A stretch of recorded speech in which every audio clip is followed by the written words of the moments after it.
Famille, justice, enfance. RLP 102.3, aujourd'hui avec Virgile Garot, vous l'avez certainement vu en première partie d'Hélène Ségara ou de Pat Benabar ou encore sur The Voice 3 sur TF1 en 2014. Virgile, bonjour, vous allez bien? Bonjour Stéphane, merci, très bien.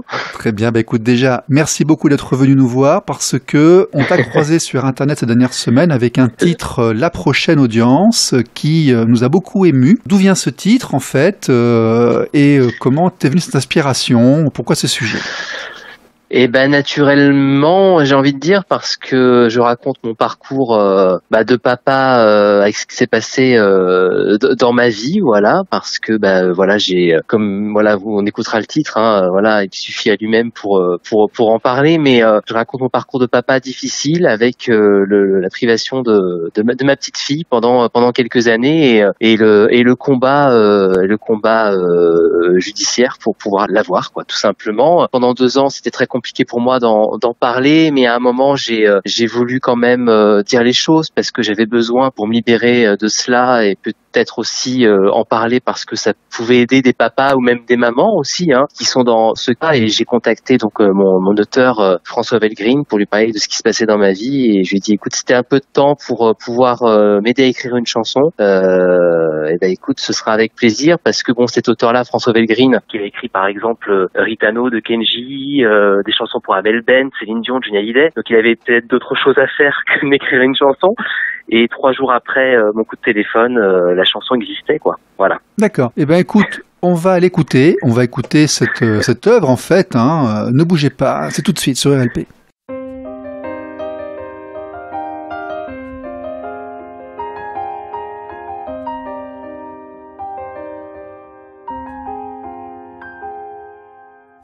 Je ne savais pas qu'un enfant rimait avec un avocat, que quelqu'un d'autre pouvait signer une lettre de toi, une lettre de toi.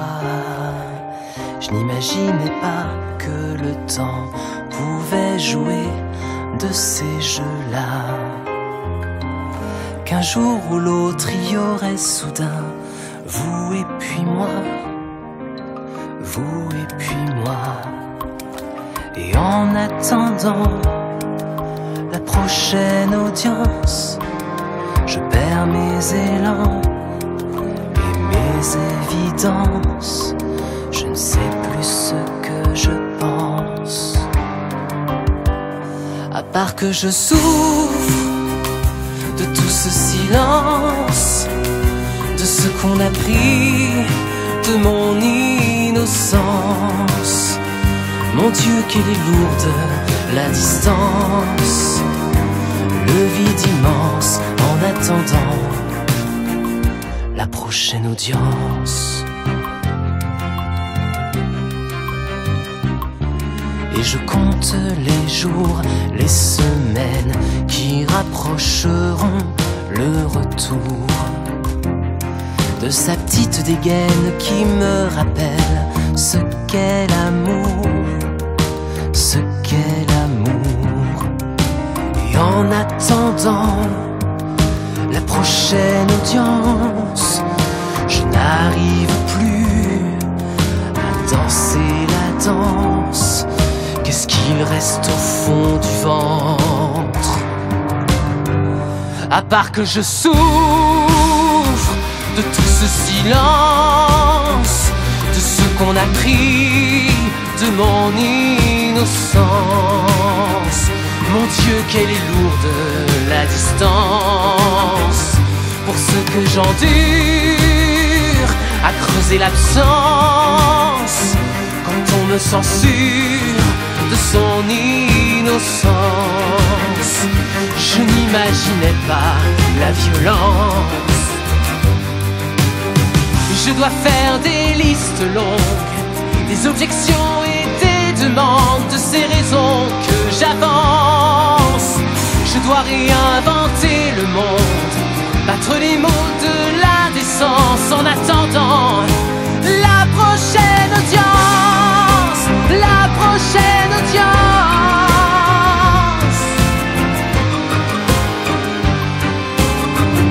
Tu vois comme je souffre de tout ce silence, de ce qu'on a pris de mon innocence. Mon Dieu, quelle est lourde la distance. Tu vois comme j'endure à creuser l'absence quand on me censure de son innocence. Je n'imaginais pas la violence, le vide immense en attendant la prochaine audience.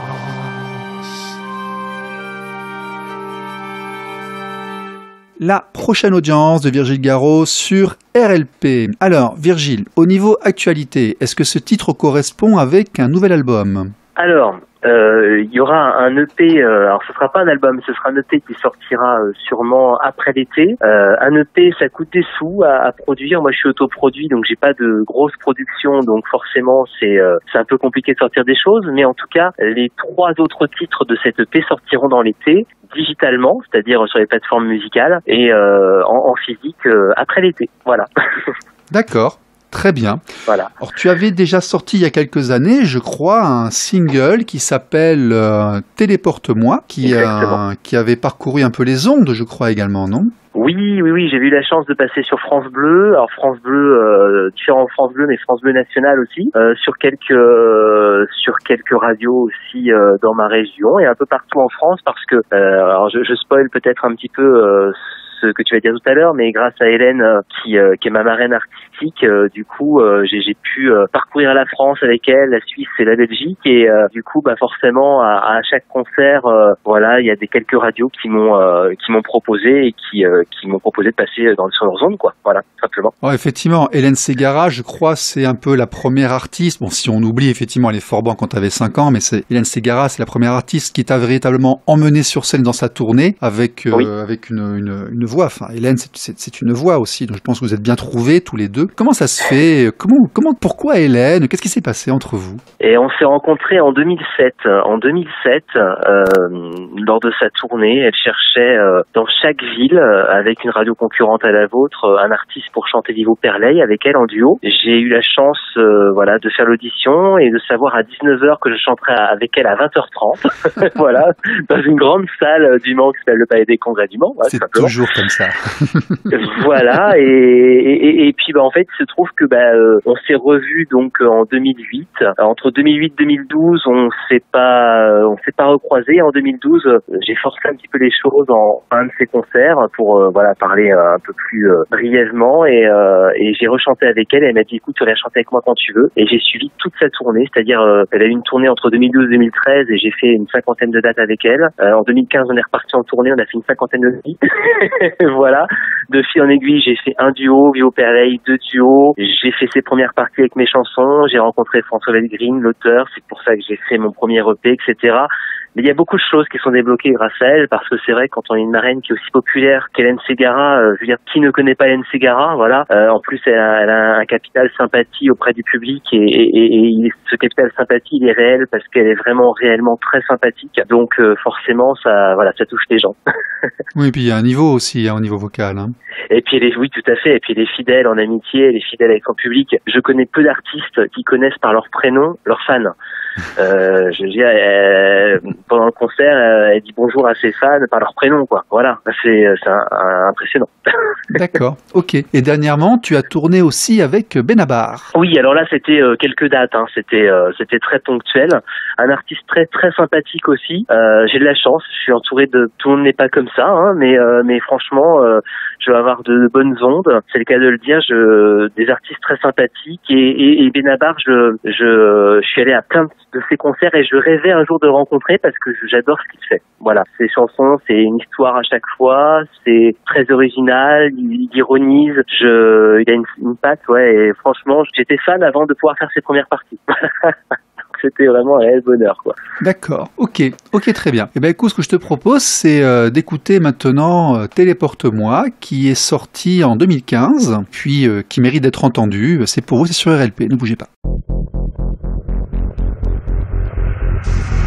Je ne veux pas voir les massacres, je ne veux pas voir la fin.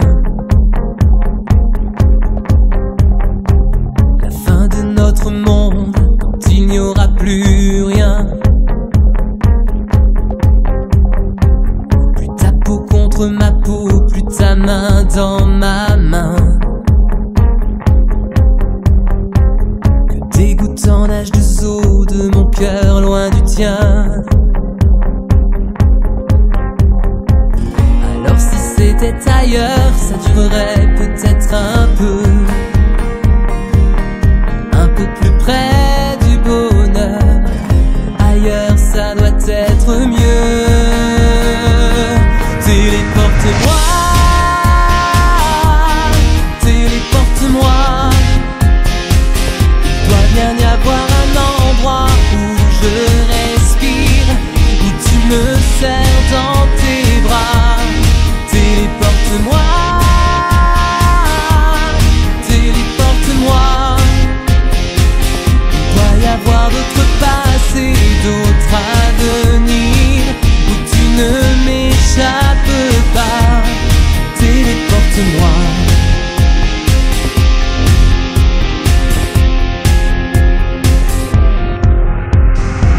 Déplaçons les désaccords, laisse passer les temps forts.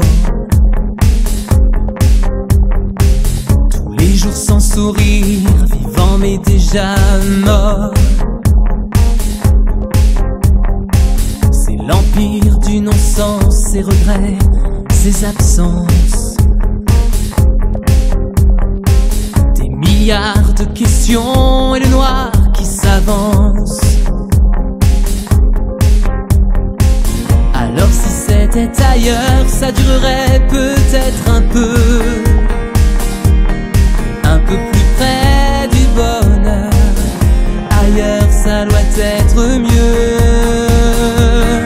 Téléporte-moi, téléporte-moi. Il doit bien y avoir un endroit où je respire, où tu me serres dans tes bras. Téléporte-moi, téléporte-moi. Il doit y avoir d'autres passés, d'autres avenirs, où tu ne m'échappes pas. Téléporte-moi.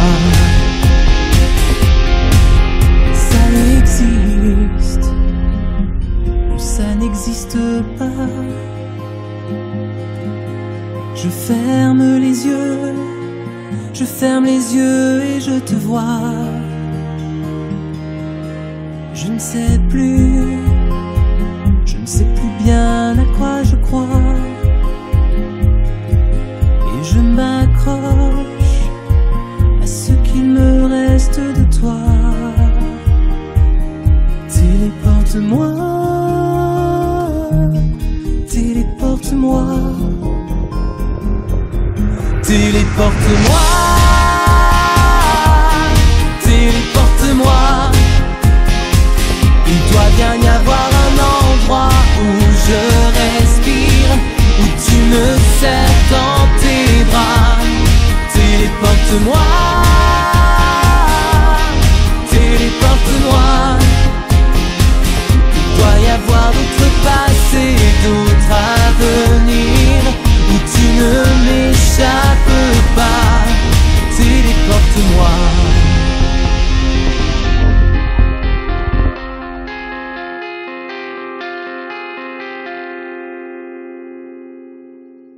Virgile Garot sur RLP, Virgile qui est un chanteur à voix, on va le dire, il vient sur scène, il ancre ses jambes, il prend son micro, il lance les décibels, les émotions et les énergies. Alors on en parlait un peu durant le titre. Virgile, qu'est-ce que tu en penses? Pourquoi est-ce qu'actuellement il y a aussi peu de chanteurs à voix en France par rapport au monde anglo-saxon? Et est-ce que vraiment ce qualificatif, est-ce que tu l'assumes, est-ce que tu l'acceptes? Alors, pour répondre à ta dernière question, oui, je l'assume, je suis un chanteur à voix, j'ai toujours chanté, j'ai toujours exercé ma voix, j'ai la chance d'avoir une capacité vocale et de pouvoir chanter pas mal de choses, même pour te dire, à l'époque, quand j'étais petit, je chantais même du Farinelli, moi, avant que je mue, donc voilà, c'est pour dire les choses, voilà.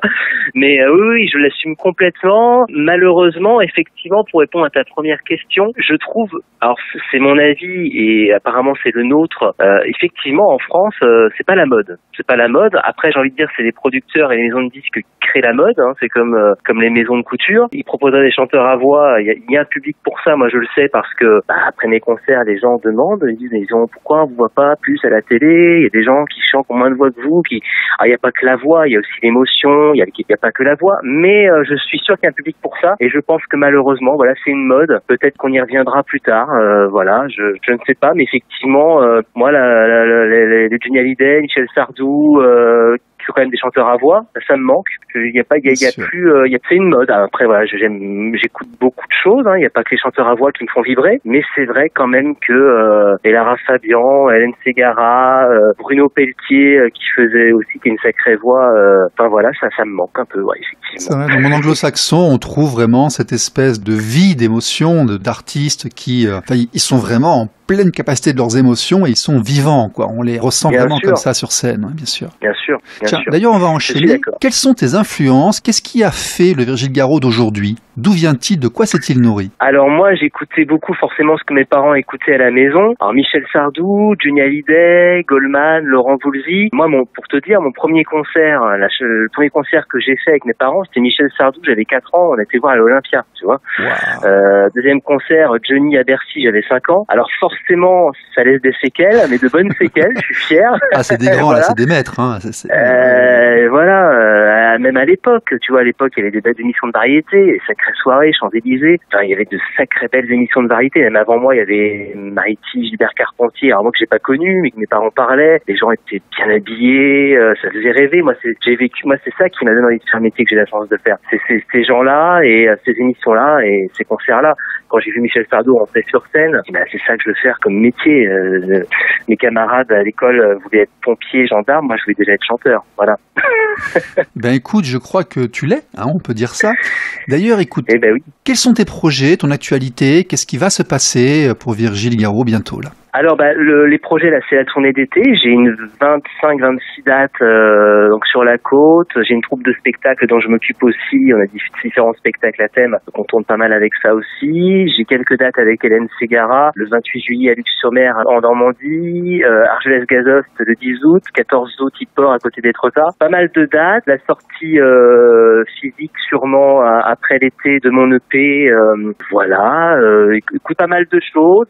Puis des choses qui sont en route et qui vont sûrement se faire, mais dont je peux pas forcément parler pour l'instant parce que c'est pas sûr que ça se fasse. Donc, en tout cas, pas mal de choses à venir. Voilà, plein de projets. Enfin, on peut rechanter. Enfin, on peut refaire des concerts, retrouver le public. On voit que le public a besoin de s'amuser, tout comme nous. Donc ça fait plaisir parce que quand on a repris, on n'était pas à 100% sûr que le public revienne quand même parce qu'ils ont pris d'autres habitudes à rester chez eux, etc. Donc, en fait, on s'aperçoit qu'on a tous besoin les uns des autres et de la culture et de la musique, quoi.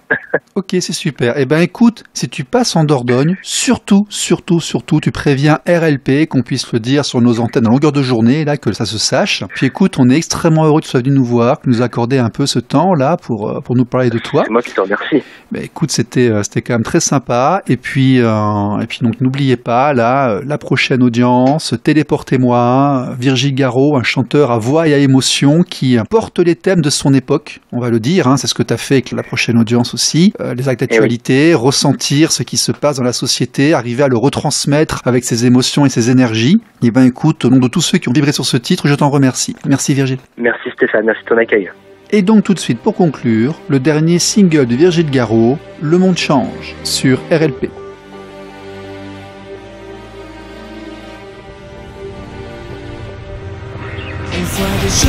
étrange, mais on reste de bois. Plus rien ne nous dérange, c'est du chacun pour soi. Bien caché tout au fond de nos maisons si blanches, nos vies sont bien tranquilles sous nos toits. Le monde change,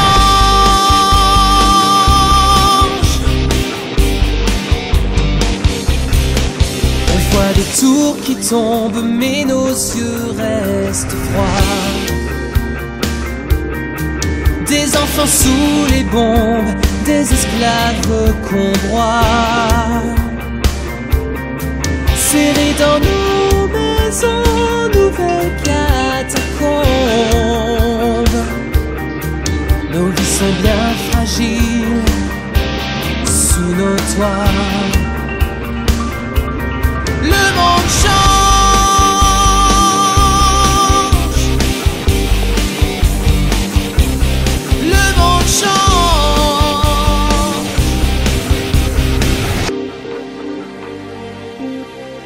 On voit des guerres lointaines, mais on reste sans voix.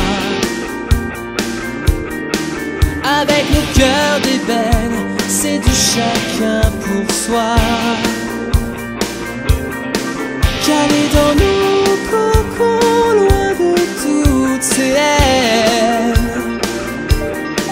Comment rester tranquille sous nos toits? Le monde change.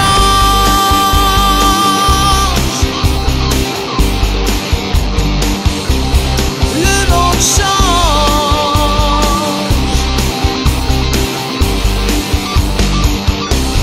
Le monde change.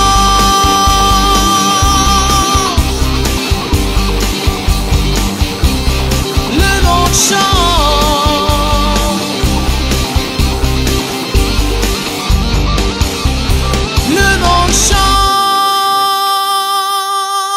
C'était Virgile Garot, Le monde change. Et comme quand c'est bon, on en veut encore, nous terminerons l'émission d'aujourd'hui avec Ange de lumière. Voilà, à bientôt, portez-vous bien. Ciao, ciao, bisous, bisous, bye bye.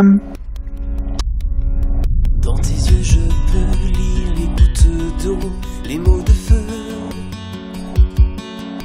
Te veiller quand la vie bascule un peu.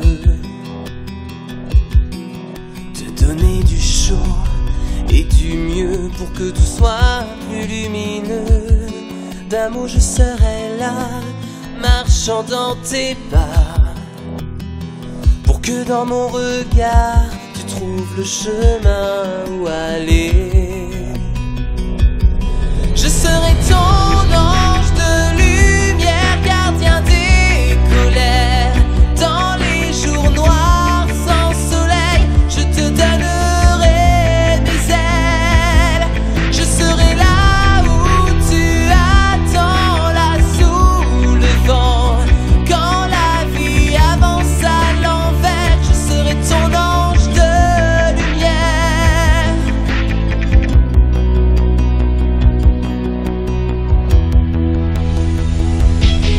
Je serai la flamme pour te guider, la main qui porte secours, pour te sauver du mal des mauvais jours.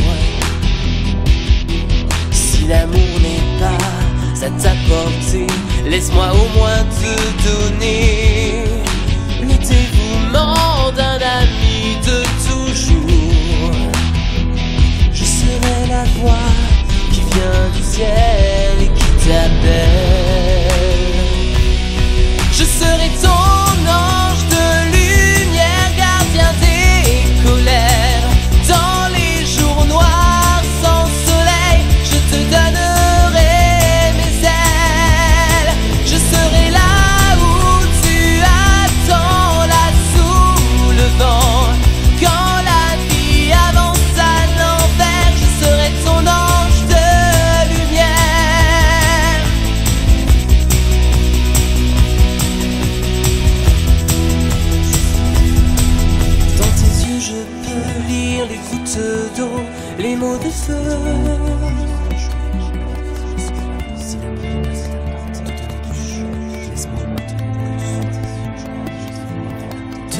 du